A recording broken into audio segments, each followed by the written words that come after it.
अजीज दोस्तों, पाक जुम्मे को दुनिया भर के मसीही खुदावंद यीशु मसीह की सलीबी कुर्बानी को याद करते हैं।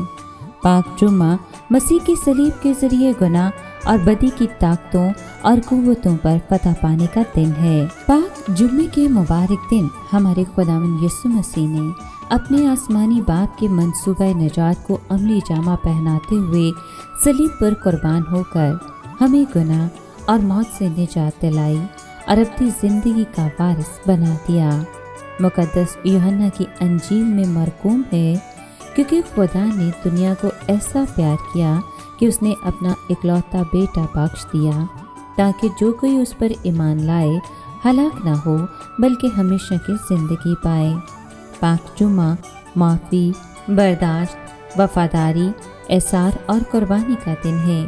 यीशु मसीह ने अपने शागिर्दों पर ये बात आया कर दी थी कि इब्ने इंसान गुनहगारों के हवाले किया जाएगा और वो उसे मसलूब करेंगे और वो तीसरे दिन मुर्दों में से जी उठेगा। यीशु अपने दुखों, सलीबी सफ़र की दुश्वारियों और मसलूबियत के कर्ब से बखूबी वाकिफ था। सब कुछ मालूम होने के बावजूद भी उसने कमाल दलेरी से अपने आप को मसलूब होने और इलाही मंसूबा निजात की तकमील के लिए पेश कर दिया। हमें भी चाहिए कि हम अपने दुखों, तकलीफ़ों और मुश्किलात से ना घबराएं, बल्कि डट कर इनका मुकाबला करें।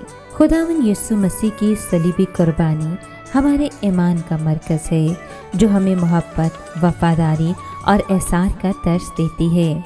यीशु ने सलीब पर जान देकर हमारी ज़िंदगी से मायूसी, नाउमीदी और हलाकत के अंधेरों को दूर करके हमें अब्दी ज़िंदगी के उजालों में दाखिल कर दिया और दायमी ज़िंदगी का वारिस बना दिया।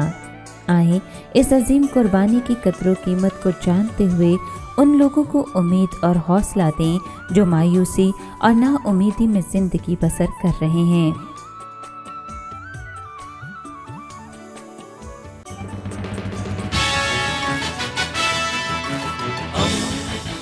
दोस्ती का पैगंबर, रेडियो वेरितास एशिया।